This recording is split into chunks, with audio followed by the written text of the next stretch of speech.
نحمدہ ونصلی علی رسولہ الکریم۔ السلام علیکم ورحمۃ اللہ وبرکاتہ۔ آج میں آپ کو رسول اللہ صلی اللہ علیہ وآلہ وسلم کے سب سے پسندیدہ کلمات کا وظیفہ بتاؤں گا، 3 وظائف بتاؤں گا۔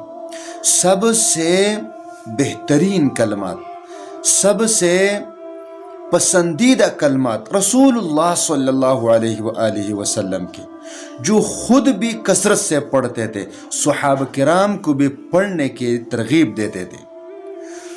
ان کلمات کا وظیفہ بتاؤں گا۔ نمبر 1، رزق اور مال بارش کی طرح برسے گی، بارش کی طرح، اس میں کسی قسم کی شک اور شبہ کی گنجائش نہیں، کیونکہ آپ صلی اللہ علیہ وسلم کے کلمات ہیں۔ نمبر 2، اللہ تبارک و تعالی کو راضی کرنے کے سب سے اعلیٰ اور پسندیدہ کلمات ہیں۔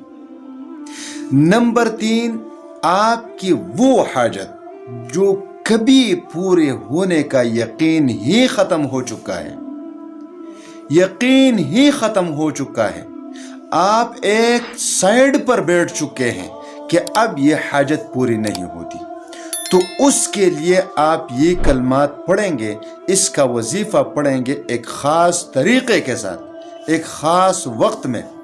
خدا کی قسم، رزق کا ٹینشن ختم، پیسوں کا ٹینشن ختم، بلکہ اگر آپ کو ضرورت آپ کو پڑی اچانک پیسوں کی، اور کہیں پر کوئی بندوبست نہیں ہو سکتا، تو یہ کلمات پڑھے، اسی وقت اللہ تبارک و تعالی آپ کے لیے پیسوں کا بندوبست فرما دیں گے۔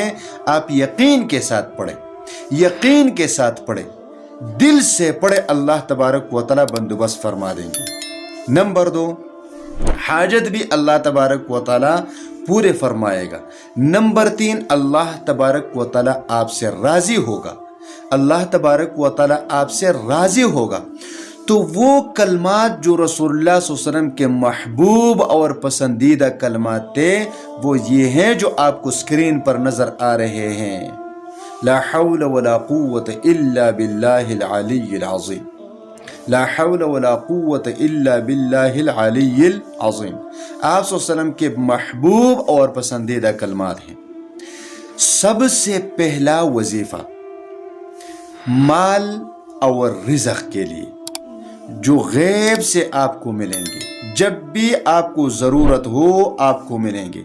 اگر آپ نے اس کو اپنا معمول بنا لیا روزانہ کی بنیاد پر، تو پھر آپ اس کا ٹینشن ہی ختم کر دیں کہ پتہ نہیں مجھے پیسے ملیں گے کہ نہیں، رزق ملے گا کہ نہیں، آپ کو ملیں گے اور غیب سے۔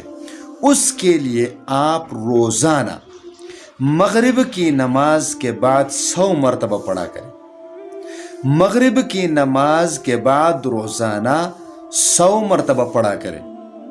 نمبر 2، اللہ تبارک و تعالی کو راضی کرنے کے لیے، اگر آپ چاہتے ہیں کہ اللہ مجھ سے راضی رہیں، تو ہر فرض نماز کے بعد 11 مرتبہ پڑھا کریں، ہر فرض نماز کے بعد 11 مرتبہ پڑھا کریں۔ اور اگر آپ کی کوئی خاص حاجت ہے جس کے پورے ہونے سے آپ نا امید ہو چکے ہیں، پورا نہیں ہوا، تو اس کے لیے آپ ایک خاص وقت میں پڑھیں، یعنی تہجد کی نماز کے وقت تہجد پڑھیں۔ تہجد پڑھنے کے بعد پھر اسی مصلی پر بیٹھ جائیں، درود شریف پڑھیں۔ درود شریف پڑھنے کے بعد آپ یہ کلمات 1100 مرتبہ پڑھ لیں، 1100 مرتبہ پڑھنے کے بعد آپ پھر اس کے بعد درود شریف پڑھ لیجئے، اور پھر اللہ تبارک و تعالی سے اپنی حاجت کے لیے دعا مانگے۔ انشاءاللہ تعالی اللہ تبارک و تعالی آپ کی مدد ضرور فرمائیں گے۔